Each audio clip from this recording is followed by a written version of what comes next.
제가 보기에 코로나19는 한국교회에 큰 영향을 끼칠 것 같습니다. 코로나19의 이전과 코로나19 이후의 기독교가 다르다고 말할 정도로 영향을 끼칠 가능성이 많습니다. 사실 가장 큰 영향을 끼치는 것은 아마도 주일 예배일 겁니다. 그리스도인들의 표지가 뭐냐라고 물어보면 대부분의 사람들이 여러분 그리스도인들 그러면 뭐 누구라고 생각하세요? 그리스도인들 생각하면 당연히 주일날 교회 가는 사람들입니다. 주일 예배가 그리스도인들에게 가장 중요한 요소로 보입니다. 아니 어쩌면 어떤 사람들에게는 거의 전부가 아닌가요? 주일 예배가 일주일에 한 번 가서 목사님 설교 듣고 헌금도 하고 뭐 주중에 식기도 정도는 뭐 대부분 하지만 그거 외에 특별하게 어떤 신앙생활을 한다는 것은 아주 특별한 사람 몇몇을 제외하고서는 그렇게 많이 하지 않으시는 건 아닌가 이런 생각이 들긴 하는데 어쨌든 주일 예배가 제일 중요하고 나머지는 해도 되고 안 해도 되는 부수적인 활동으로 사람들은 생각합니다. 근데 이번에 코로나19는 우리로 하여금 주일날 모이는 예배를 물리적으로 모이기 힘들게 만들었습니다. 그러니까 어떤 면에서는 일주일에 예배의 가장 중요한 파트가 빠져버린 것이죠. 뿐만 아니라 우리가 이번 사태를 통해서 신천지라고 하는 이단 집단에 대해서 그동안 염려를 많이 해왔지만 이 이단이 드러나면서 이들의 이 거의 광기가 있다고 느껴질 정도의 어쩌면 좋게 말하면 아주 치열한 이들의 신앙생활을 보면서 우리 그리스도인들 정통 그리스도인들은 뭐를 믿고 있나? 정말 그걸 믿고 있나? 이런 질문도 슬쩍 하게 됩니다. 코로나19는 이런저런 모양으로 한국 기독교에 큰 질문을 던지고 있습니다. 뭔가를 성찰할 것을 요구하고 있어요. 예배가 무엇인가? 교회의 본질은 무엇인가? 신천지와 같이 혼탁한 이런 기독교의 한국의 이 종교계는 도대체 왜 일어나는 것이고 이 속에서 우리는 어떻게 살아야 되는가? 등등의 여러 가지 질문을 던지고 있습니다. 그래서 저는 일주일 동안 이 말씀을 어느 본문을 가지고 말씀을 나눌까 성경 전체에서 이 말씀들을 하고 있겠지만 제가 본문을 좀 할 때 가장 먼저 떠올랐고 결국 마지막까지 여러 본문을 보다가 결국 이 본문이 가장 좋겠다 생각했던 본문이 히브리서에 나와 있는 본문이에요. 히브리서 10장 99절부터 31절까지인데요. 이 히브리서는 1세기에 기독교인들이 1세대 기독교인이 지나가고 2세대 교인이 됐어요. 그러니까 이 히브리서 쓰는 사람도 저자가 누군지 분명히 모르는데 2세대 기독교인임에 틀림이 없습니다. 근데 이 당황은 2세대 교회가 되니까 기독교의 복음의 그 본질을 점점 잃어버리기 시작하고 유대교로 자꾸 돌아가려고 하는 사람들도 생기고 배교와 이단도 생기는 그런 상황에서 쓰여졌습니다. 본질을 상실하고 전통주의로 회귀하고 세속적 삶에 적당히 섞여 살면서 배교와 이단도 창궐하기 시작하는 그런 상황에서 쓰여졌기 때문에 오늘 이 히브리서는 그런 면에서는 우리의 상황과 좀 닮은 면이 있어서 조금 더 말씀을 나누기가 좀 좋겠다는 생각이 들었습니다. 그 중에서도 10장의 말씀을 같이 나눠봅니다. 10장 19절서부터 31절까지를 한번 같이 화면에 나오죠? 같이 한번 읽어보겠습니다. 시작. 그러므로 형제자매 여러분, 우리는 예수의 피를 힘입어서 담대하게 지성소에 들어가게 되었습니다. 예수께서는 휘장을 뚫고 우리에게 새로운 살 길을 열어주셨습니다. 그런데 그 휘장은 곧 그의 육체입니다. 그리고 우리에게는 하나님의 집을 다스리시는 위대한 제사장이 계십니다. 그러나 우리는 확고한 믿음을 가지고 참된 마음으로 하나님께 나아갑시다. 우리는 마음에다 예수의 피를 뿌려서 죄책감에서 벗어나고 맑은 물로 몸을 깨끗이 씻었습니다. 또 우리에게 약속하신 분은 신실하시니 우리는 흔들리지 말고 우리가 고백하고 하는 그 소망을 굳게 지킵시다. 그리고 서로 마음을 써서 사랑과 선한 일을 하도록 격려합시다. 어떤 사람들의 습관처럼 우리는 모이기를 그만하지 말고 서로 격려하여 그날이 가까이 오는 것을 볼수록 더욱 힘써 모입시다. 우리가 진리에 대한 지식을 얻은 뒤에라도 짐짓 죄를 짓고 있으면 속죄의 제사가 더 이상 남아있지 않습니다. 남아있다고 예상할 수 있는 것은 무서운 심판과 반역자들을 삼킬 맹렬한 불뿐입니다. 모세의 율법을 어긴 사람도 두세 증인의 증인이 있으면 가차없이 사형을 받는데 하나님의 아들을 짓밟고 자기를 거룩하게 해준 언약의 피를 대수롭지 않게 여기고 은혜의 성령을 모욕한 사람은 얼마나 더 무서운 벌을 받아야 하겠는가를 생각해 보십시오. 원수를 갚는 것은 내가 할 일이니 내가 갚아주겠다 하고 말씀하시고, 또 주님께서 그의 백성을 심판하실 것이다 하신 분을 우리는 알고 있습니다. 살아계신 하나님의 징벌하시는 손에 떨어지는 것은 무서운 일입니다. 오늘 이 본문은 세 가지 주제 정도를 다루고 있는데요. 하나는 예배고, 또 하나는 공동체고, 또 하나는 잘못된 가르침, 이단, 배교 뭐 이런 것과 관련된 말씀이에요. 그래서 오늘 우리 한국교회에 적절한 말씀이 되지 않을까 싶습니다. 여러분, 이번 코로나19가 일어나고 난 다음에 많은 사람들이 예배를 이제 주일날 못 드려서 이거 어떡하나 하는 질문들을 굉장히 많이 했습니다. 우리가 드리는 예배가 주일 예배가 거의 유일한 것이었기 때문에, 그것도 목회자가 집전하는, 이 표현이 적절한지 모르겠어요. 집전하는 예배가 있어야 되는데 그 예배를 드리지 못하니 이 앞으로 우리가 어떡하지? 라는 질문을 많이 했습니다. 목회자들도 이 텅텅 빈 예배당을 보면서 코로나가 되니까 뭐 자신에서도 교회를 안 나오는 거죠. 20% 30%밖에 나오지 않는 그런 교회를 바라보면서 목사님들의 설교와 글들을 이렇게 보게 되면 그 당황하고 슬퍼하고 충격을 받는 것, 이런 것들을 보게 됩니다. 순교를 하더라도 내 예배를 지키겠다는 성도 몇몇 사람들과 텅 빈 예배당에서 예배를 드리는 목회자들이, 신사참배 때도 우리가 예배를 멈추지 않았는데, 전쟁통에서도 예배를 모이지 않았는데 멈추지 않았는데 이렇게 예배를 모이지 않다니, 이런 충격에 빠지는 목회자들과 또 오랫동안 신앙생활을 해왔던 성도들을 우리는 보게 됩니다. 저는 이렇게 공예배, 우리가 다 같이 드리는 예배가 정말 중요하다고 생각을 해요. 우리도 지금 간절히 다 같이 모이길 바라잖아요. 다 같이 모이는 예배, 공동체 예배는 참 중요하긴 한데, 근데 정말 그럼 주일날 드리는 이렇게 공동체로 드리는 예배가 예배의 전부인가? 한국교회뿐만 아니라 전 세계의 교회는 재난과 핍박 가운데서도 예배를 드려왔는데, 예배가 끊어진 적이 없는데 주일 예배를 드리지 못한다고 해서 과연 정말 큰일이 난 걸까? 라는 질문을 하게 되면서 오늘 저는 여러분들과 같이, 그럼 예배는 정말 뭐냐? 참된 예배는 무엇인가에 대해서 좀 살펴보려고 합니다. 이 본문이야말로 참된 예배를 잘 설명해주고 있기 때문에 그래요. 참된 예배는 이 본문에 따르면 19절에 보면 예수의 피를 힘입어 담대하게 지성소에 들어가는 것, 그것이 참된 예배입니다. 담대하게 지성소에 들어간다는 것은 하나님의 임재 가운데로 들어간다는 것을 뜻하는 것입니다. 근데 왜 여기 담대한다고 표현이 있었을까요? 우리는 뭐 하나님의 임재를 굉장히 쉽게, 하나님 예배 쉽게 드리잖아요. 뭐 담대할 필요가 있나요? 그냥 주일날 수 와서 예배 드렸잖아요, 지금까지. 근데 예배 올 때마다 약간 두려워했다가 아니야, 담대하게 가야지. 이 담대하라고 하는 단어는 두 가지로 표현할 수 있어요. 말 그대로 담대하게, 또는 확신을 가지고, 그렇게 번역할 수 있는데요. 담대를 하게. 뭐 확신이 있었나요? 그냥 우리 예배 드렸죠, 지금까지.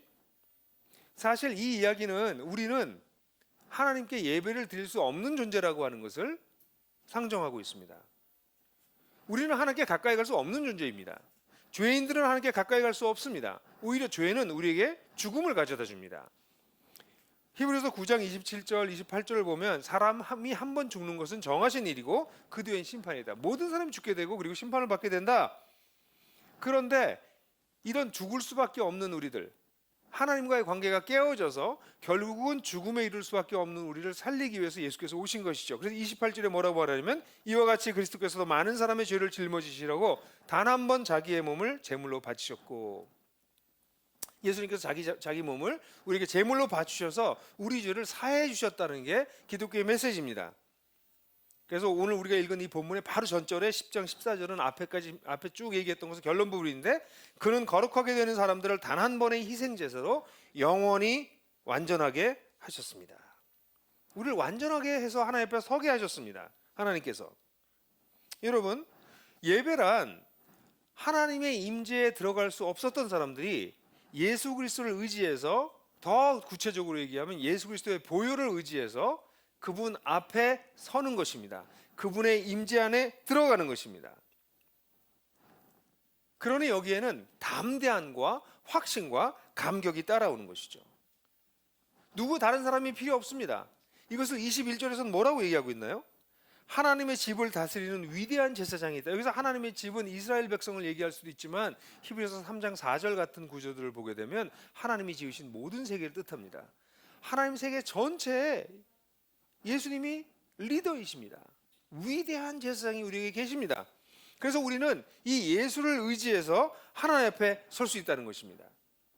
예배를 집전하고 이끌어가는 목회자가 없어도 그리스도인이 된 사람들이라면, 그들이 참된 그리스도인이라면 누구든지 하나님 앞에 들어가 하나님의 임재 가운데 설 수 있다는 것입니다. 사랑하는 형제자매 여러분, 예배는 감히 꿈도 못 꿨던 하나님의 임재 속에 죄인이 들어가 서는 것입니다. 인간은 도덕적으로나 지적으로나 영적으로나 하나님 앞에 설 수 없습니다. 하나님은 거룩한 분이셔서 죄를 용납하실 수가 없습니다. 뭐라고 표현할까요? 청정지역이라고 할 수 있을까요?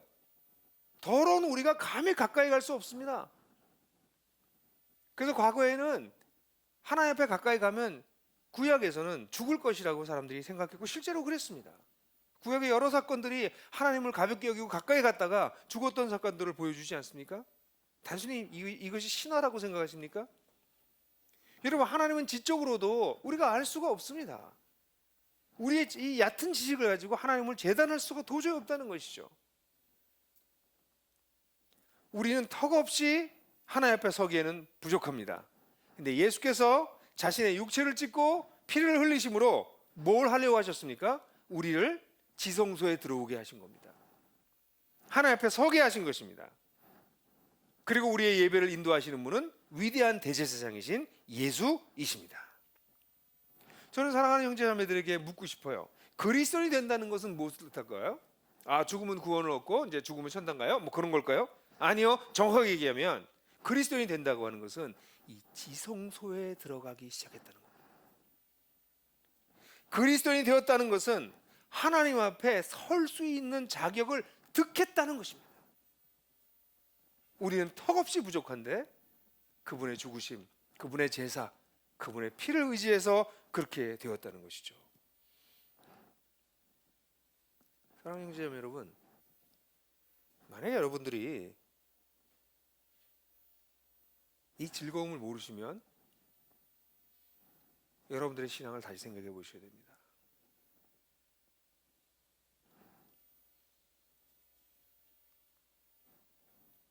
하나님 앞에 단독자로 서는 것의 소중함, 감격, 즐거움, 이 비밀.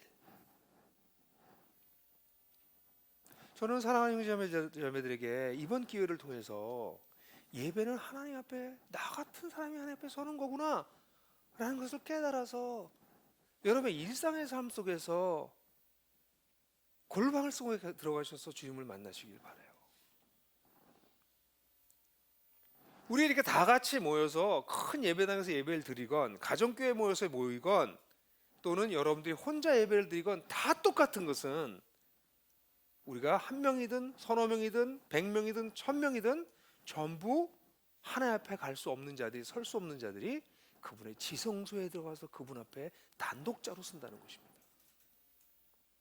그러니 주일날 우리가 못 모인다고 해서 우리의 예배가 중단되는 일은 아닙니다. 가정교회에서도 예배 드릴 수 있고, 가정교회를 못 모이는 상황이 된다 할지라도 우리는 예배 드립니다. 사랑하는 형제자매 여러분, 이 예배가 여러분들에게 있으십니까? 그냥 큐티책 이렇게 열었다 닫았다 하는 게 그게 큐티면 그건 곤란합니다. 큐티란 사실 말씀을 통해서 매일마다 하나님 앞에 나가는 행위입니다. 하나님께서 나에게 뭐라고 말씀하실까를 듣는 행위입니다. 저는 여러분들에게 이번 기회에 여러분들의 예배 처소를 마련하라고 말씀드리고 싶어요. 공간이라고 하는 것은 굉장히 중요해요. 예배를 드릴 때 내가 예배를 드리는 신성한 공간과 신성한 시간이 필요합니다. 저의 지난 수십 년의 신앙생활을 이렇게 돌아보게 될 때 저의 신앙이 가장 잘 살아났던, 건강했던, 깊어졌던 때는 제가 기도처, 예배처를 가지고 있었던 때입니다. 대학 다닐 때 학생회관 3층에 있었던 기도실, 미국에 있을 때 아침마다 새벽마다 찾았던 채플. 저는 우리 교회에 제일 안타까운 것은 우리가 건물이 없다는 거예요. 새벽 예배 가서 엎드려서 기도드릴 수 있는 기도처. 왜 그게 중요할까요? 하나님을 함부로 소환하지 않기 때문입니다. 이런 공간을 가지지 않는 사람들은, 이런 것도 소중하게 여기지 않은 사람들은 아무렇게나 하나님을 소원합니다. 하나님 좀 기도할까요 우리? 하다가 뭐 TV도 좀 봅니다.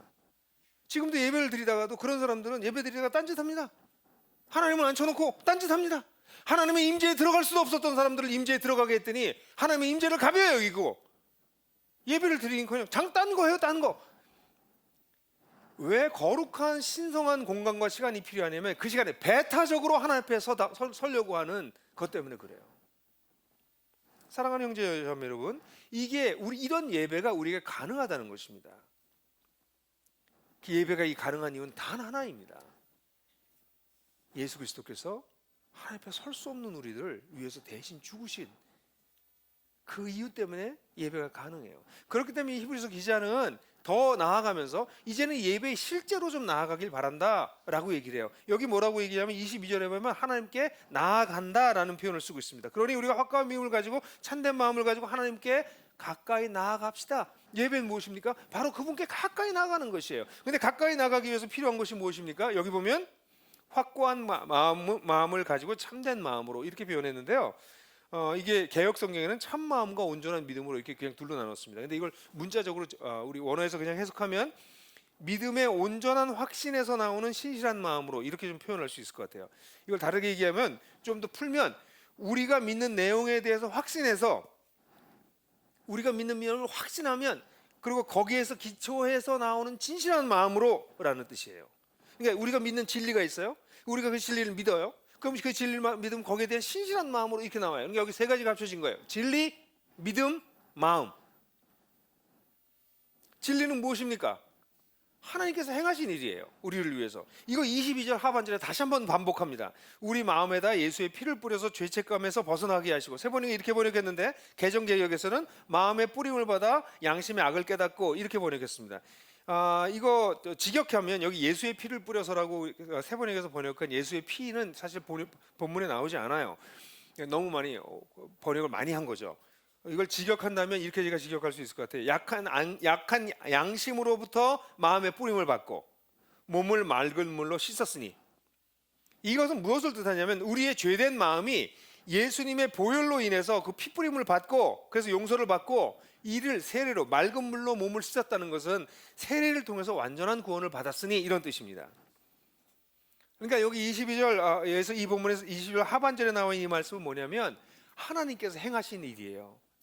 우리를 위해서 보혈을 흘리시고 그 보혈을 우리에게 뿌림을 주셔서 우리가 죄사함을 받게 되고 우리가 세례를 받음으로 완전한 구원에 이르렀다는 것, 그것을 정말 믿기 때문에 하나님 앞에 나아갈 때는 신실한 마음으로 나아간다는 것이에요. 여기 뿌림을 받고 씻었다라고 하는 단어가 모두 다 문법적으로 얘기하면 완료형입니다. 완료의 수동태예요. 하나님께서 그렇게 하셨다는 것이에요. 그리고 완성되었다는 것입니다. 하나님께서 일을 이루셨다는 것이에요. 사실 이 얘기를 더 우리 깊이 얘기하면 여러분 에레미야서나 에스겔서를 보게 되면 나의 율법을 그들의 마음속에 넣겠다, 그들의 마음판에 새겨주겠다, 너희 속에 새로운 마음을 새로운 영을 내 영을 불어넣어주겠다라고 말씀하셨던 그 약속을 성취한 것을 뜻합니다. 우리가 하나님의 진리를 받아들여서 진심으로 믿게 될 때 우리 마음이 새로워집니다. 우리 마음이 진실해져요. 그러니까 하나님께 나아갈 때 어떻게 나가라는 거냐면, 어떻게 나가라는 얘기예요. 그냥 이렇게 예배 시간에 그냥 멍하니 앉아 있어라 도 아니에요. 열심히 이것도 아니에요. 오히려 중요한 것은 하나님께서 우리를 위해서 무슨 일을 하셨는가를 이해하고 이걸 진심으로 믿고, 그렇게 때 우리가 진실한 마음을 가지고 하나님께 나아갈 수 있게 되는 것입니다. 그렇게 나가라고. 그래서 예배 드릴 때 늘 예배 드릴 때는요, 그게 굉장히 중요한 것 같아요. 우리 이렇게 자신을 들여다 보면 예배 드리고 싶지가 않아요. 예배 드리고 싶어서 예배 드리는 사람은, 그 정도 된 사람들은 복권을 탄 사람이나 로또가 맞은 사람이나 아니면 정말 성숙한 사람이에요. 예배가 드리고 싶어서 예배 드리는 게 아닙니다. 하나님의 진리를 바라볼 때, 하나님께서 행하신 일을 묵상할 때, 그때 우리가 믿음이 생기기 시작하고 믿음이 거기 반응하게 되고 그 믿음이 우리에게 신실한 마음을 가져와서 그래서 우리가 지성소로 나아가는 겁니다. 하나님께 감히. 그게 예배예요. 그 예배의 실제입니다. 이런 예배의 실제는, 그러니까 여러분들이 혼자 예배를 드릴 때 이런 마음을 가지고 예배를 꼭 드리십시오. 예배 드리고 싶지 않을 때에도 가만히 앉아서 노래를 부르십시오. 찬양을 하십시오. 성경을 묵상하십시오. 그러면 하나님께서 여러분들을 위해서 하신 일이 무엇인지가 기억날 거예요. 그럼 거기에 믿음을 더하고 거기에 진실한 마음을 더해서 하나님 앞으로 나아가는 거예요. 그게 예배예요. 근데 여기서 히브리서 기자는 한 걸음 더 나갑니다. 이 예배에 대해 얘기하면서 진리와 소망으로 굳게 지켜라 이렇게 얘기합니다. 23절을 보게 되면 23절에 뭐라고 앞에 히브리서 기자가 얘기하나요? 약속하신 분은 신실하시니 우리는 흔들리지 말고 우리가 고백하는 그 소망을 굳게 지킵시다. 여기 소망을 굳게 지키는데 어떤 우리가 고백하는 소망이에요. 역시 진리의 내용을 다시 얘기해요. 우리가 고백하는 소망이 뭐예요? 하나님의 다스림이 온전히 나타날 것이다. 심판과 회복이 있을 것이다. 그날까지 온갖 세상에 이상한 징조들이 나타나겠지만 결국 마지막에 하나님의 심판이 올 것이다. 그때까지 하나님 우리를 지키실 것이다. 왜냐하면 하나님 신실하시니까. 그러니까 우리가 고백하는 내용의 그 소망을 굳게 붙들어라 라는 얘기입니다. 그러니까 우리 그리스도인들의 예배는 늘 소망하는 예배가 될 수밖에 없어요. 종말론적 예배가 될 수밖에 없어요. 왜냐하면 우리가 살고 있는 세상 속에서 그리스도를 산다는 것은 오늘날 코로나 뭐 이런 문제가 아니라 늘 힘들어요. 하나님 없는 세상 속에서 하나님을 믿고 의지하고 산다는 것은 그건 늘 어려운 일이에요. 그러므로 우리가 이 소망을 붙들지 않으면 나를 아시는 하나님, 완전한 회복을 이루실 하나님, 이 깨지고 엉터리 같은 세상을 심판하실 하나님, 그 하나님, 다시 오실 주님, 그 주님을 믿지 않고서는 우리가 고백하는 이 소망을 굳게 붙들지 않고서는 예배를 드릴 수가 없는 것이죠. 그렇지 않으면 어떤 예배가 돼요? 이 땅에서 복 많이 받게 해주세요. 내가 열심히 기도했으니까 우리 집안 잘 되게 해주세요. 기복적 예배로 빠질 수밖에 없는 거죠. 근데 우리 예배가 기복적 예배가 될 수 없는 것은 우리가 이미 임한 하나님 나라를 발견하였고 다시 올 하나님 나라를 기다리는 소망을 붙들고 있기 때문이에요. 그러니까 우리 예배는 이렇게 하나님 앞에 나아가면서 하나님이 온전히 다시 임하시게 될 것을 간절히 사모하고 그것을 붙드는 예배입니다. 근데 이 본문에 재밌는 표현이 하나 더 나와요. 흔들리지 말고라고 얘기하고 있어요. 흔들리지 말다는 건 뭐예요? 흔들린다는 건 제일 먼저 마음속에서 흔들림이 옵니다. 어려움이나 염려거리가 생기거나 오늘 같은 위기 같은 것이 오면 마음이 흔들립니다. 마음이 흔들릴 때마다 우리의 소망을 다시 붙드는 것이죠. 근데 사실 이 마음이 흔들리는 것이 나타나는 현장은 우리의 일상의 삶이에요. 일상의 삶 속에서 우리는 흔들립니다. 그래서 사실 이 흔들림이란 믿음이 약한 자들을 표현할 때 늘 나타나는 성경의 단어이기도 해요. 진리와 소망을 굳게 붙드는 그런 예배란 사실 일상의 삶 속에서 흔들리지 않고 삶을 살아가는 것을 위해서 꼭 필요하죠. 저는 여러분들하고 부탁하고 싶은 게 그거예요. 일주일에 한 번 예배 드리시면서 크리스찬 라이프 사시는 거 불가능해요. 그냥 유지하시는 거는 모르겠어요. 그냥 죽지 못해 사는 거 정도로는 가능할지 몰라요. 근데 이렇게 요동하게 되는 세상 속에서 소망을 붙들고 사시려면 여러분이 정신을 차리셔야 붙드시는 시간들을 가지셔야 됩니다. 아침에 일어나서 제일 먼저 하실 일과 밤에 잠자리에 들어가기 전에 맨 마지막에 하셔야 될 일은 당연히 주님을 바라보는 것입니다. 그게 습관이 되게 하십시오. 우리가 믿음을 막 가진 분들에게 10-10-10을 가르쳐요. 아침에 10분, 점심 때 10분, 자기 전에 10분. 여러분 그게 사실 초보자들이 할 만한 거라고 생각하세요? 믿음이 어린 분들도 10-10-10을 하면서 쑥 자라갑니다. 굉장히 빠른 속도로 자라갑니다. 왜 그럴까요? 그들이 고백하는 소망을 붙들기 시작하기 때문에 그래요.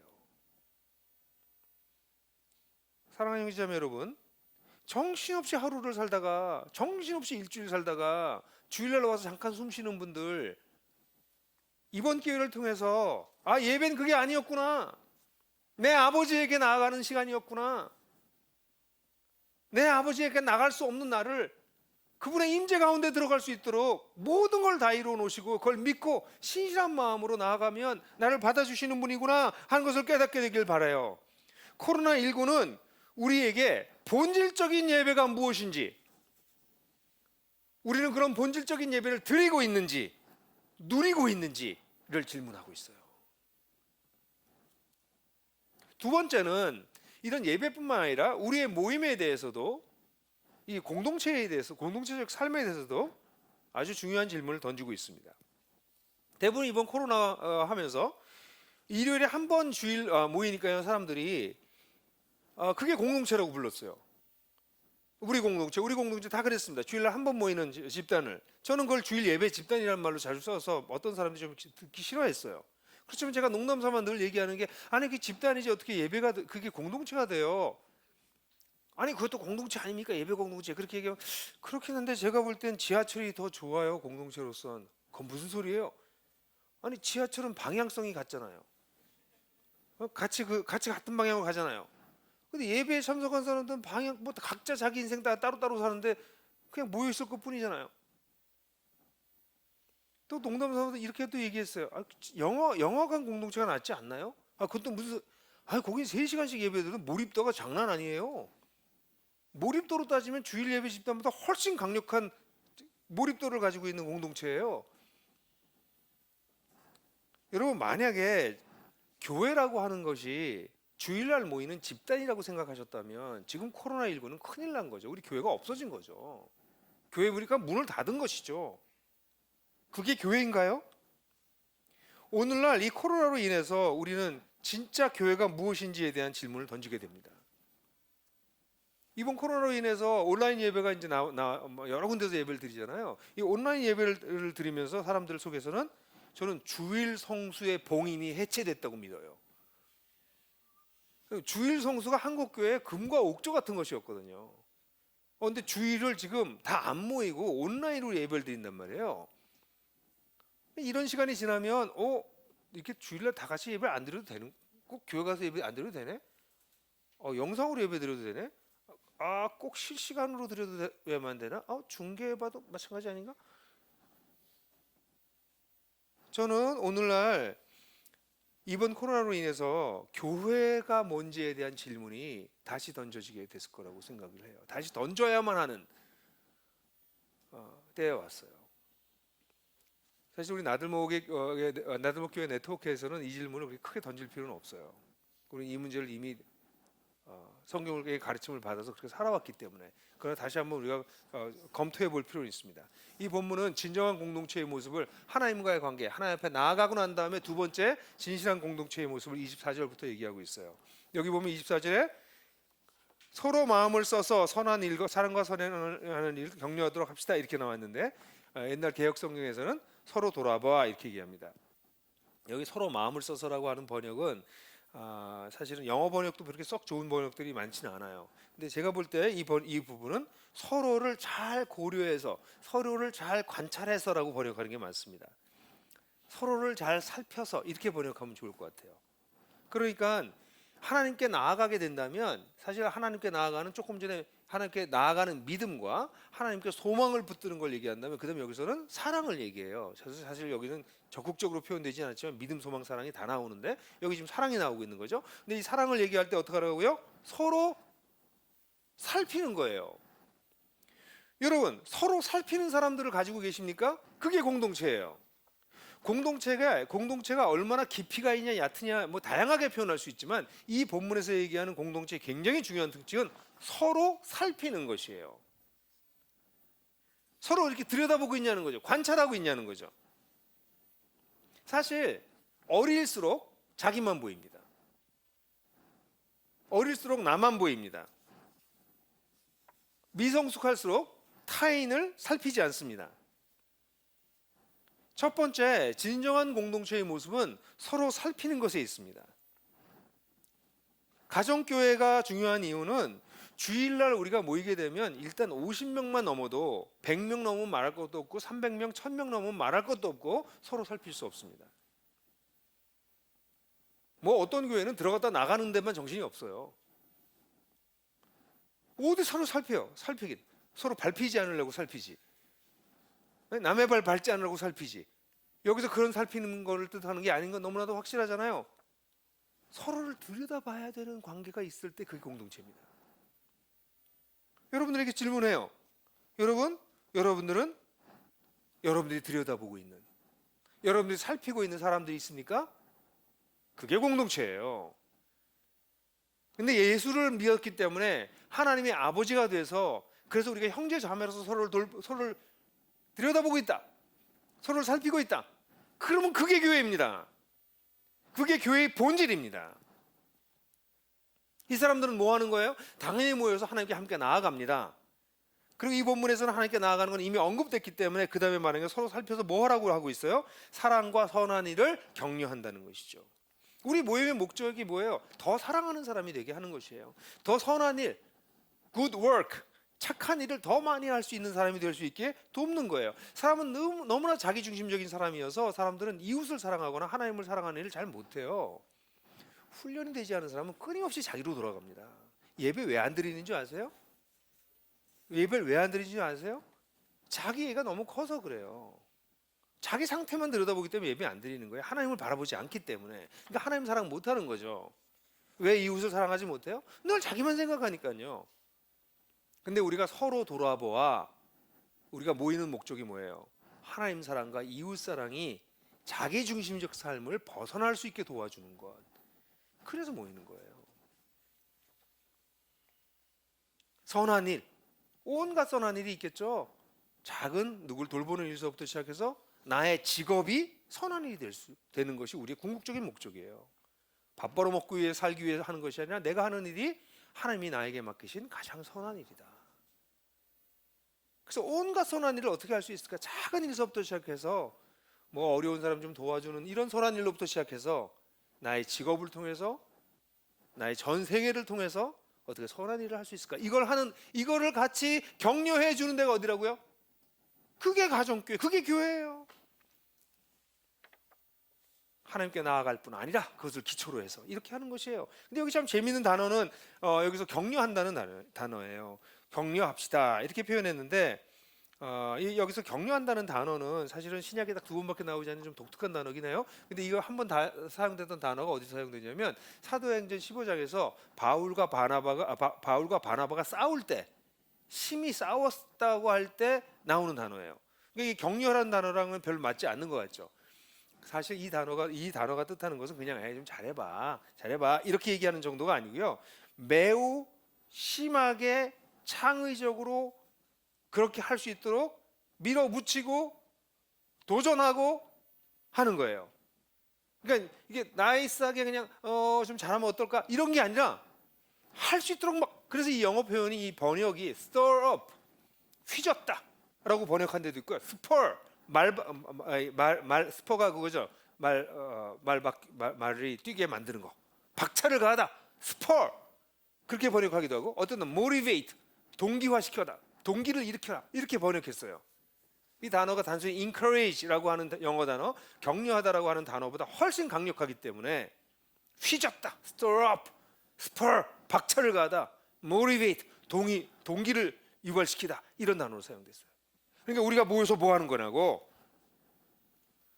우리가 모여서 서로 이렇게 살펴서 서로가 잘 성장할 수 있게 도와주고, 무엇보다 하나님을 잘 예배할 수 있는 사람들을 도와줄 뿐 아니라 하나님을 사랑할 뿐 아니라 이웃을 사랑하고 선한 일을 할 수 있도록 뭐예요? 막 박차를 가해주고 모티베이션을 막 일으켜주고 격려해주고, 그게 우리가 하는 거예요. 그게 하나님께서 간절히 원하시는 거라고요. 가정교회 모여가지고 밤낮 신세타령하고 그런 사람이 있어요. 그럼 그거 들어줘야 돼. 잘. 그 사람 신세타령 수준이니까. 예? 또 어떤 땐 신세타령이 아니라 어떤 땐 인생이 진짜 힘들어. 그럼 그걸 잘 들어줘야 돼요. 그 다음에 뭐 해야 돼요? 자기중심성을 벗어나서 사랑하는 사람이 될 수 있도록, 선한 일을 할 수 있도록 격려해 줘야 된다. 내가 끌어주기도. 저는 이번에 대구 경북 1차 우리 헌금 지난번에 긴급하게 우리가 헌금하자고 그랬잖아요. 이런 게 일종의 그렇게 막 박차를 가하는 거죠. 각자 알아서 하세요. 이번에 대구 경북 어려운 분들 많으니까 뭐 여기저기 모금도 하시고 뭐 열심히 하세요. 이거는 말만 하는 거죠. 같이 회의하고 또 그쪽에서 막 스터디하고 어떻게 도울까 스터디하고 굉장히 빠른 속도로 이루어졌어요. 그렇게 해서 이번에 1차에 18개 단체에 우리가 헌금했습니다. 지금 이미 어젯밤에 헌금이 다 나뉘어졌어요.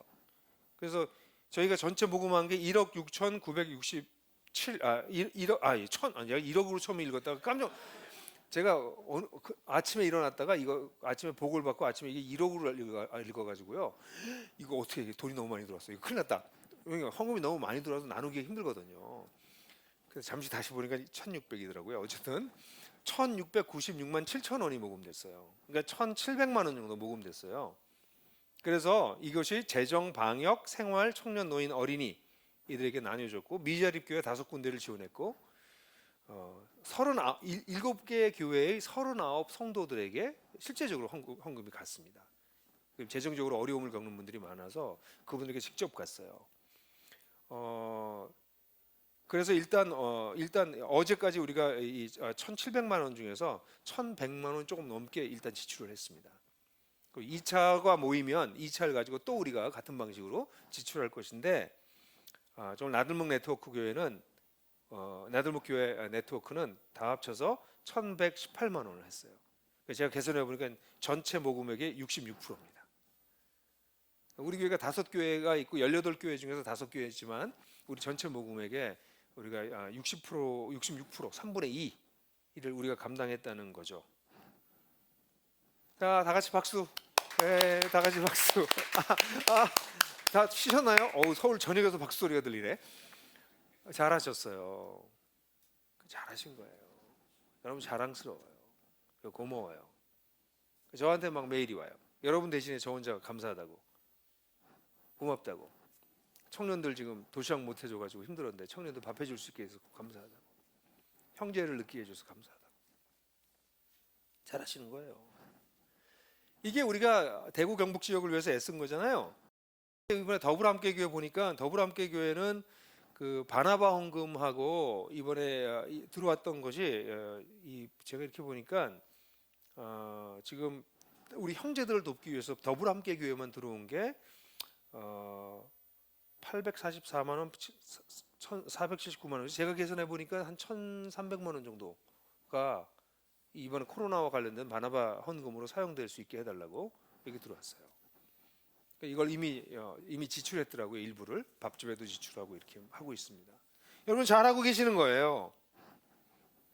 이런 특별한 상황에서는 특별히 우리가 애써서 선한 일과 사랑을 하도록 서로 격려해야 되는 거죠. 그래서 교회가 있는 겁니다. 여러분, 진정한 공동체는 뭐 하는 거예요? 서로 살펴주고요, 서로 들여다보고요, 그리고 선한 일과 사랑을 잘할 수 있도록 박차를 가하고 격려하고 돕는 것이, 그게 진실한 공동체의 모습이에요. 이런 진정한 공동체는 어떤 열심으로 모이냐면, 이게 실제적인 모습이라면, 근데 그때도요, 적당히 좀 하지, 이런 사람들이 있었나 봐요. 25절을 보면, 25절에 뭐로 나왔어요? 25절을 보면 어떤 사람들의 습관처럼 모이기를 그만하자, 그만 모여, 이렇게 말하는 사람들의 습관과 같이 하지 말고, 이런 얘기입니다. 뭘 그렇게 굳이 모여서들 그렇게 해, 그냥 각자 알아서들 해, 이렇게 얘기하는 거죠. 근데 이게 왜 그렇게 했을까? 레인이라고 하는, 윌리엄 레인이라고 하는 학자는 한 4가지 정도 이유를 들었어요. 교회가 두 번째 세대가 되니까 서로에 대한 무관심이 점점 많아지고 무감각이 점점 많아졌다. 실제로 히브리서 보면 2장, 3장, 4장, 5장, 10장에 이런 성도들 간에 서로 간에 무관심해지는 표현들이 좀 나타나긴 해요. 아마 서로 좀 사랑이 식었다는 거죠. 두 번째는 외부의 박해가 자꾸 심해지니까 외부인들이 자꾸 들어오면 박해를 받을 수 있기 때문에 그 두려움 때문에 그랬을 것이다, 그렇게 보기도 하고, 주님이 다시 오실 거가 좀 지체되니까 그거 실망했기 때문에 사람들이 그런다라고도 얘기하기도 하고, 제 눈을 떴던 것은 로마 제국의 상황상 사업상 너무나 바쁜 일들이 많기 때문에 사람들이 이제 좀 그렇게 자주 모이지 말지, 이렇게 했다는 거라고 이 학자가 얘기를 했습니다.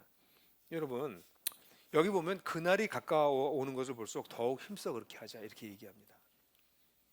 사랑하는 형제자매 여러분, 초대교회도 이렇게 모이기가 쉽지 않았어요. 지금 우리 토요일, 일요일 이틀 쉬잖아요. 그땐 쉬는 날도 확실치 않았고요. 제가 정확히 모르겠는데 그때 로마는 8일째로 쓰고 있었을 거예요. 7일째로 바꿔서 안식일이 생긴 거는 콘스탄틴 대제가 안식일을 선포했던 AD 321년부터 정확하게 돌아가기 시작했거든요. 물론 그때부터 확실히 된 건 아니에요. 그 전에는 7일째가 아니라 아마 8일째였을 거예요. 그래서 쉬는 날도 분명하지 않았고요. 그러니까 이 사람들 모이기가 굉장히 어려웠어요. 주로 밤 늦게 일 다 끝나고 모이거나 아니면 새벽에 일 나가기 전에 동트고 난 다음에 새벽에 만났어요. 그러니까 모이기가 더 힘들었겠죠.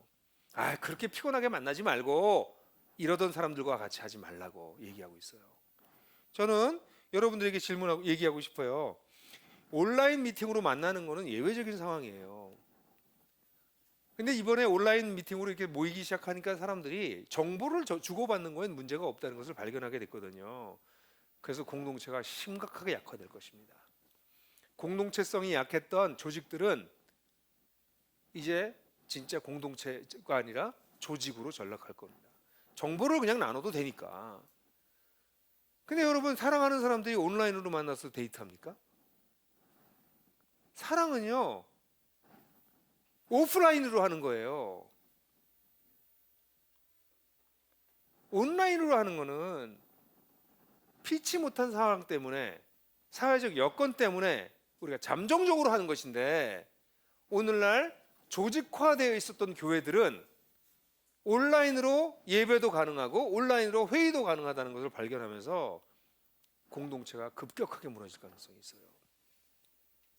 사랑하는 형제자매 여러분, 모이기를 패하는 어떤 사람들의 습관과 같이 하지 말고, 모이지 않아도 돼 라고 얘기하는 거, 조직이나 단체나 회의체는 그렇게 할 수 있지만 공동체는 만나는 게 공동체입니다. 얼굴을 보는 게 공동체입니다. 같이 우는 게 공동체입니다. 같이 밥 먹는 게 공동체입니다. 저는 이런 공동체를 끊임없이 우리가 살려내야 된다고 믿어요. 코로나19는 우리로 하여금 교회의 본질이 무엇인지 질문하게 만들어요. 주일에 모이는 연합 예배가 제가 없어질 수 있다는 얘기를 여러 번 했었어요. 여러분들 기억나세요? 우리는 연합 예배가 없어져도 우린 가정교회는 살아남을 것입니다 라고 얘기했어요. 어떤 한 목사님이 그러더라고요. 목사님이 예언하셨던 거네요. 결국 이렇게 얘기하시더라고요. 제가 예언한 것이 아니고 이런 일이 있을지도 모른다고 생각했는데 진짜 이런 일이 생기니까 저도 약간 당황은 했어요. 진짜 그렇구나. 그런데 여러분, 제가 생각해 보기엔 앞으로도 이런 상황은 또 자주 올 것 같아요. 또 올 것 같습니다. 어떤 이유로든지 간에. 저는 목자들에게 부탁해요. 목자들은 장단기적으로 이렇게 테크놀로지가 이렇게 돌아갈 수 있으면 우리가 이걸 쓸 겁니다. 계속해서. 그런데 이것도 끊어질 수도 있다는 것을 잊지 마십시오. 그래서 저는 어떤 면에서는 가정교회 목자들은 가정교회를 잘 이끌 수 있는 준비를 늘 하고 계십시오. 잘 준비하십시오. 예배를 이끌 수 있도록 준비하십시오. 성도들을 지성소로 이끌어갈 수 있도록 본인이 예배자도 자리 잡으십시오. 그냥 기타나 치는 게 예배 드리는 게 아닙니다. 여러분 스스로가 홀로 있는 시간에 골방에 들어가서 주님을 만나십시오. 그래서 성도들, 여러분들이 혼자 예배를 인도할 수밖에 없게 됐을 때 그들을 예배의 자리로 인도하십시오. 제가 낸 책들 같은 것들이 대부분 성경 연구와 관련된 거잖아요. 그럼 그 책들을 잘 소화해서 주일날 예배 나눌 수도 있고, 아니면 아예 성경 본문을 가지고 성도들하고 같이 이야기할 수도 있는 수준으로 여러분 자신을 이끌어 올리십시오. 그리고 가정교회 식구들에게 말해요. 가능하면 목자와 가까운 데 사십시오. 오늘날 우리 이 문명의 이기가 가져온 이동성과 또 이 커뮤니케이션 너무 믿지 마십시오. 가까이에 걸어가서 만날 수 있는데 그렇게 사시려고 애쓰십시오. 물론 그게 쉽지 않다는 거 알아요. 그러나 그렇게 할 때 위기 상황이 아니더라도 공동체적 삶은, 공동체성은 더 확실히 드러날 것이기 때문입니다. 코로나19는 오늘날 한국교회의 교회의 본질이 뭔가를 크게 질문했다면 우리는 그 본질을 이미 알고 있었어요. 그렇다면 이제는 그 본질에 좀 더 들어가서 어떤 상황에서도 우리의 성도들을 지킬 수 있고 하나님과 이웃을 사랑할 수 있는 그런 공동체를 만들었으면 좋겠어요. 마지막으로 여러분들하고 살펴보려고 하는 것은 이 혼란스러운 종교계에서 어떻게 분별하는 삶을 살 것인가 하는 것입니다. 사실 이번에 이 상황은 신천지의 대습격 같이 느껴져요. 어떤 사람들은 이 신천지가 이번에 드러나려고 하나님께서 이렇게 이런 일을 하셨나 보다 이런 얘기를 하기도 할 정도로 신천지는 정말 이번에 정말 완전히 까발겨진 것 같아요. 어젯밤에도 무슨 또 뭐 프로그램이 있었는데 어젯밤 제가 보지 못해서 자느라고 그 기존 교회들도 이로 인해서 굉장히 혼란에 빠졌어요. 아니, 그들은 뭐 광신자고 맹신자니까. 그런데 뭘 믿길래, 뭘 가르치길래 저렇게 멀쩡한 사람들이 저렇게 숫자가 저렇게 많은 사람이 저기 모여 들어갔나? 가보니까 지자체, 정부, 정치, 연예계까지 다 침투해 있어요. 이 신천지가. 이게 잘 드러나지 않죠 지금. 이게 초기 대응하기 어려웠던 게 생각 외로 곳곳에 이 양반들이 들어가 있었던 거예요. 그러니까 앞으로도 잘 밝혀지지 않을 것 같아요. 거기다가 위장 교회도 있어요. 자기가 다녔던 교회가 알고 보니까 신천지 교회야. 이런 상황까지 됐어요. 그럼 여러분들도 질문해봐야 되죠. 우리 목사님은 혹시 우리 교회는 대형 교회들은요, 대형 교회 교인들은 대부분의 경우에 자기 교회와 자기 목사님에 대한 자부심이 커요. 우리 교회는, 우리 목사님 이렇게 가르치셔. 우리 교회는 이렇게 해. 자랑스러워해요. 그럼 제대로 공부를 하거나 훈련하거나 별로 하지 않습니다. 근데 신천지가 그런데 들어가서 같이 공부하면 신천지 다 넘어간다는 거예요. 사람들이. 그러니까 지금 저렇게 엄청난 숫자가 나왔잖아요. 그럼 나들목은 좀 나아요? 나들목은 가면 보니까 신천지랑 비슷하더만. 우리가 모략전도라고는 쓰진 않지만 사람들과 만나서 친구가 되고 우리 모임에 초대하고 인문학도 하고 우리도 리커버리 예술단에서 뭐 같이 뭐 예술도 하고 그런데 예수님을 전하는 건 이거 모략전도랑 똑같은데 방법이 거기다 훈련 뻑세게 시키네 우리 그죠? 거기 신천지 훈련에 버금나게 우리도 훈련하잖아요 내부에 뭐 디딤돌 다 해야 되고 뭐 누군 그랬잖아요 디딤돌에 치워 죽겠다고 디딤돌 훈련 계속 있고 무슨 한마음 아파트가 있는데 우리는 또 무슨 용두동집 무슨 공동주거도 하고 야 이거 우리 괜찮나 이런 생각 혹시 안 드세요? 사실 한국 교회가 분별력이 없이 목회자나 교회를 맹종하고 따라가기 때문에 사실 이런 문제가 생겨나고 있어요. 잠시 후에 얘기했지만 신천지는 어떤 면에서는 자신들이 믿는 바에 프로페셔널하게 최선을 다해서 잘한 거예요. 믿는 내용이 틀려서 그런 거지.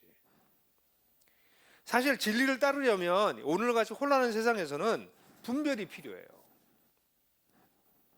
그 분별의 기준을 이 본문에서 얘기하고 있어요. 이 본문은 사실은 26절부터 31절은 고의적인 반역, 26절에 나오지만 짐짓, 죄를 계속 짓고 있는 자들에 대한 경고로 보여져요. 그래서 이 본문을 잘못 읽으면 그럼 죄를 자꾸 짓고 반복적으로 죄를 짓는 어린 그리스도인은 다 이 심판 밑에 있단 말인가 이런 걱정이 되기도 해요.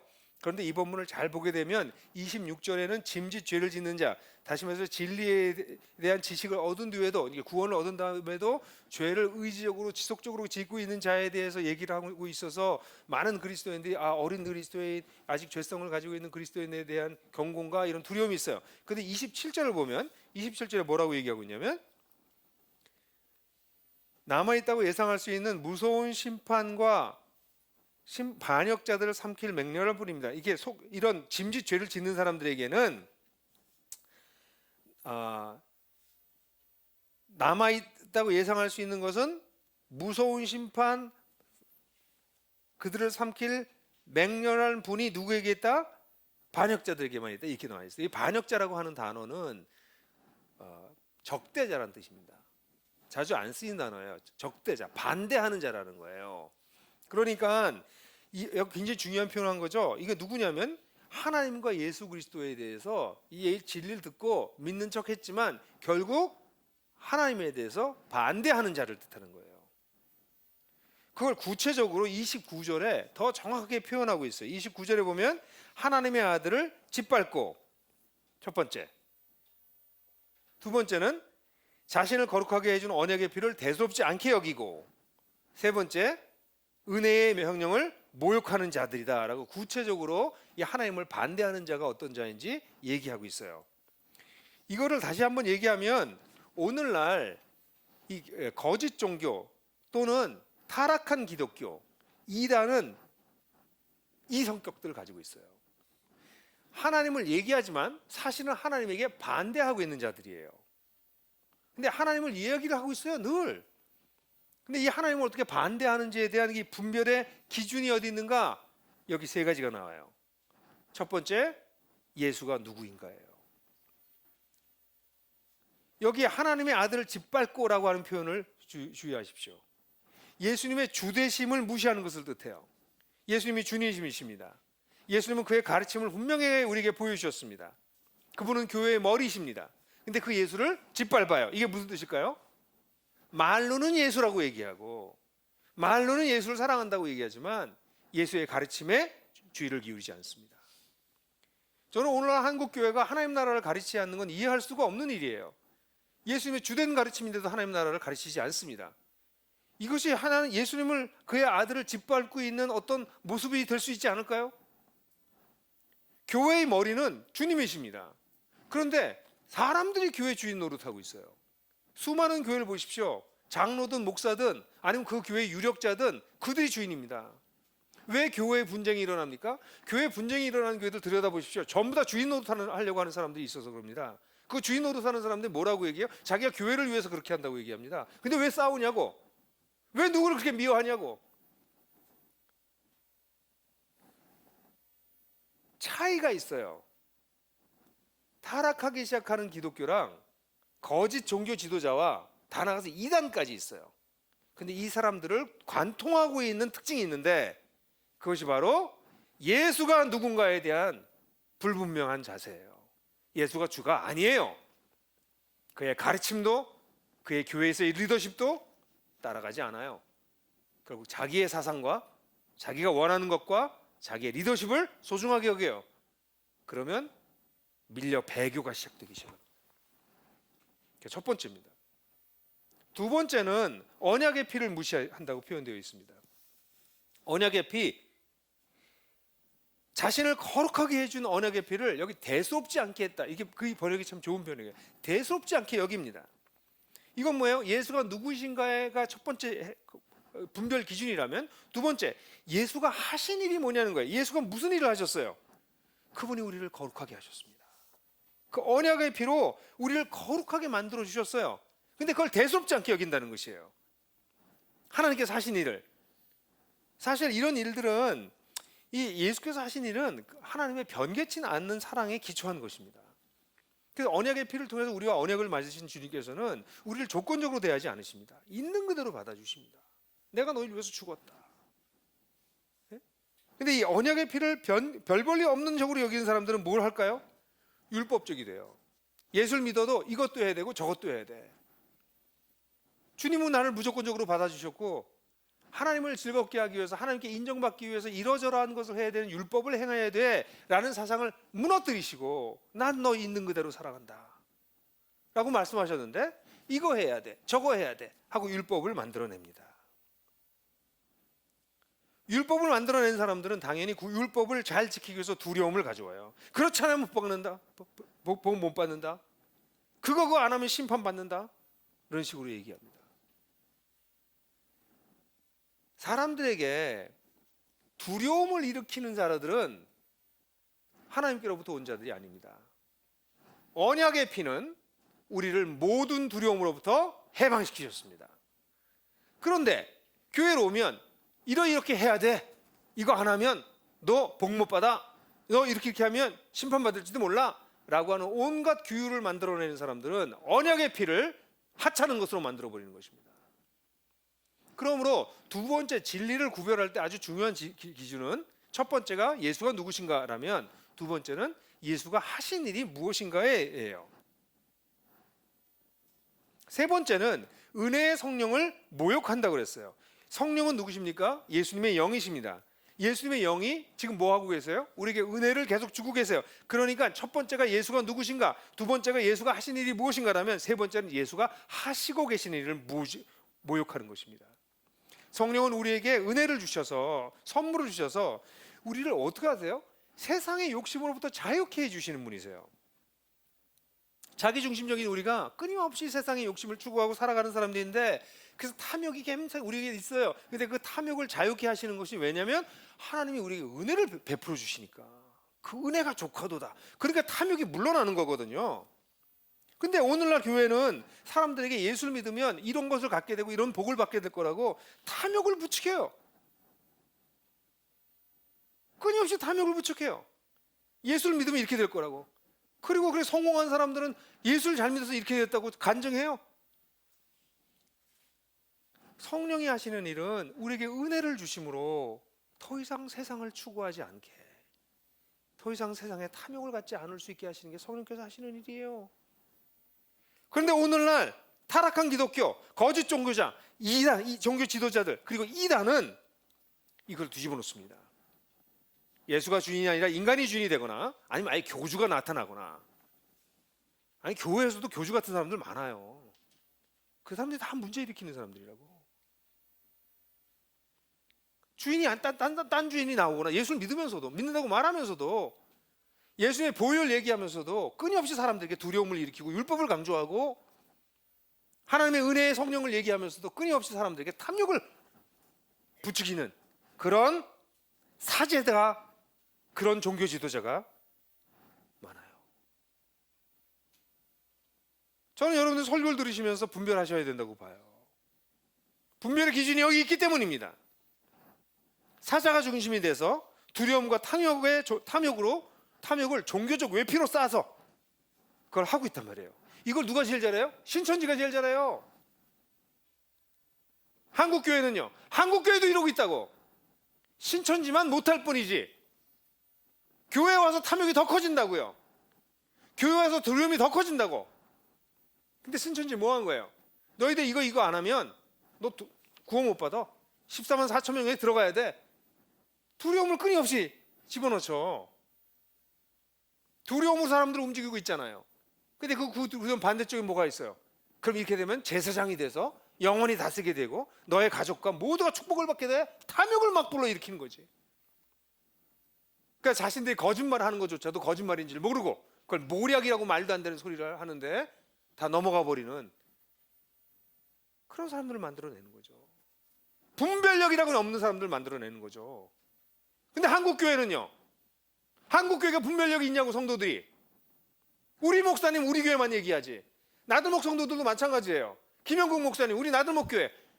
뭐 중요해 그게? 그 사람들이 헛소리 할 수 있는데 언제든지.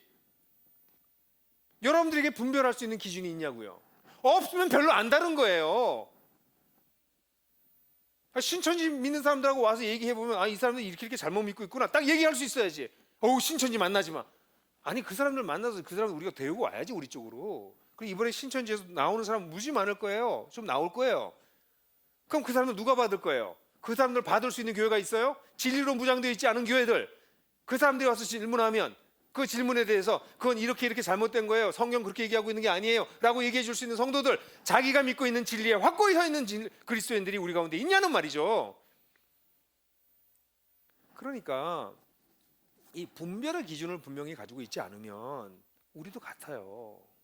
근데 저는 나들목에 있는 우리의 적어도 언약 가족 정도 되면 저는 분별의 기준들을 가지고 있다고 생각해요. 예수가 누구신가? 예수가 무슨 일을 하셨는가? 예수가 무슨 일을 지금도 하고 계시는가? 그걸 선명히 아신다면 여러분들 그 기준으로 이것이 진리인지 가짜인지를 알 수 있는 것이죠. 여러분, 이런 분별이 불가피한 이유가 뭘까요? 왜 우리가 이걸 분별해야 되나요? 27절, 28절, 30절, 31절 보면 하나님의 준엄한 심판이 있을 거라는 거예요. 이렇게 하나님의 진리를 거짓으로 바꿔놓은 사람들에 대해서, 하나님이 온 일을 위해서 생명을 걸고 하신 일을 무의로 만들어버리는 사람들, 그가 사랑하는 사람들을 온갖 혼란에 빠뜨린 사람들에 대해서 하나님께서 반드시 심판하실 것이다. 굉장히 무서운 언어로 26절, 27절, 28절, 30절에 얘기했어요. 더 이상 그들을 위한 속죄의 제사는 없다. 그들을 위해서는 무서운 심판과 삼킬 맹렬한 불만이 있을 뿐이다. 모세의 율법을 어긴 자도 사형에 처했건을 이 하나님이 하신 일을 무시하는데 살아남을 수 있을 것 같으냐? 30절에서 하나님께서 내가 원수를 갚겠다. 그리고 난 다음에 말씀하신 게 하나님의 백성도 심판하시겠다 그래요. 여기 중요해요, 여러분. 왜 지도자를 심판한다고 얘기한 게 아니고 하나님의 백성을 심판하신대요. 왜? 잘못된 지도자를 따라가던 자들을 심판하겠다는 거예요. 오전 우리 목사님이 말씀하시는 대로 믿었는데요. 언제 그 목사를 따라가랬어요? 예수를 따라가라고 그랬지. 그래서 하나님의 백성도 심판한다고 말씀하고 계시는 거예요. 여러분들이 나는 평신도니까 그런 배짱 없어요. 여러분 제사장이에요. 여러분들이 진리를 맡은 자들이에요. 31절 같은 경우에 징벌하시는 하나님의 손에 떨어지는 것들, 여기 징벌하시니라는 단어는 원래 없어. 원어에는 그냥 하나님의 손에 떨어진 것은 얼마나 무서운 일인가 이렇게 번역해야 되는 31절이 마지막에 여러분 하나님의 손에 떨어지는 게요, 지난주에 여러분들이 말씀드렸지만 그의 자녀에게는 행복이에요. 그러나 배교하고 이단한 자들에게는 무서운 심판이 남아있는 것이죠. 여러분 분별을 위한 기준을 여러분들에게 말씀드렸잖아요. 분별하지 않으면 어떻게 돼요? 분별하지 않고 쫓아다니면 어떻게 돼요? 하나님의 심판하시는 손에 떨어질 거라고요. 하나님 가만 안 놔두실 거라고. 자기만 망하는 게 아니라 주변 사람들도 망치기 때문에. 그래서 사랑하는 형제자매는 이렇게 혼란스럽고 복잡한 상황 속에서 우리가 뭐를 해야 돼요? 우리가 성경에서 우리가 배운 진리를 잘 붙드셔야 됩니다. 예수가 누구고, 예수가 하신 일이 무엇이고, 예수가 하고 계신 일이 무엇인지를 가지고 분별해야 됩니다. 지혜롭게 분별하는 연습을 계속해야 돼요. 목사님 그러면 신천지하고 우리하고 그렇게 훈련도 많이 시키고 비슷한 거 아니에요? 다른 부분이 있어요. 이단의 방법은 암기와 세뇌예요. 암기시키고 세뇌시켜요. 근데 진리는 사람들로 하여금 성찰하고 분별하게 만들어요. 그게 다른 거예요. 여러분들이 더 이상 깊이 자신을 비춰볼 수 있게 못 만들면 세뇌당하고 있는 거예요. 진리는 사람을 성찰하게 만들어요. 가짜는 사람들을 세뇌당하게 만들어요. 그러므로 사랑하는 형제자매 여러분, 앞으로 종교계는 더 혼란스러울 거예요. 사실은 신천지의 모습을 보면서 막 신천지의 손가락질하고 있는 수많은 개신교를 보는데 제가 볼 때는 비슷해요. 앞으로 점점점 더 많은 혼란이 빠질 거예요. 마지막 날에 거짓 교사들이 일어날 거라고 주님께서 하신 말씀이 과장이 아닌 것 같아요. 이때 우리가 어떻게 해야 될까요? 두려워하지 마세요. 우리에게 위대한 제사장이 계세요. 그분은 신실하신 분이세요. 그분은 우리를 위해서 놀라운 일을 다 행하셨어요. 그리고 지금도 행하고 계셔요. 이 진리 위에 우리가 굳건히 서 있는다면 이렇게 혼란스러운 상황 속에서 흔들리지 않고 우리의 삶을 살아갈 수 있을 거라고 생각해요. 코로나19는 우리가 진리를 분별하고 살아가는 자인지, 우리가 분별한 진리가 무엇인지 이걸 진지하게 질문하게 만들고 있어요.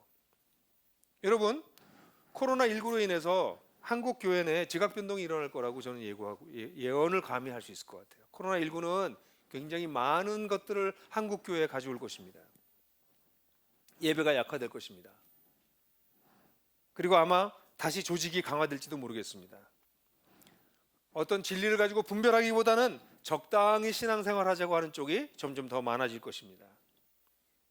그러나 코로나19를 통해서 예배의 본질에 대해서 질문하고 교회가 무엇인지에 대해서 정말 질문하고 이 혼탁한 상황 속에서 우리가 따라야 될 진리가 무엇인지를 바로 알려고 한다면 어떤 사람들은 이 코로나19로 인해서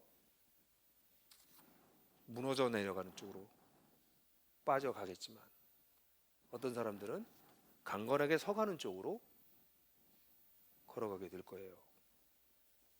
저는 우리 나들목 교회 네트워크에 속한 모든 성도들과 한국에 있는 우리 소중한 우리 성도들이 이 말씀을 마음에 붙들고 예배와 교회와 진리 굳건히 붙드는 우리 공동체가 되기를 주님의 이름으로 축원합니다.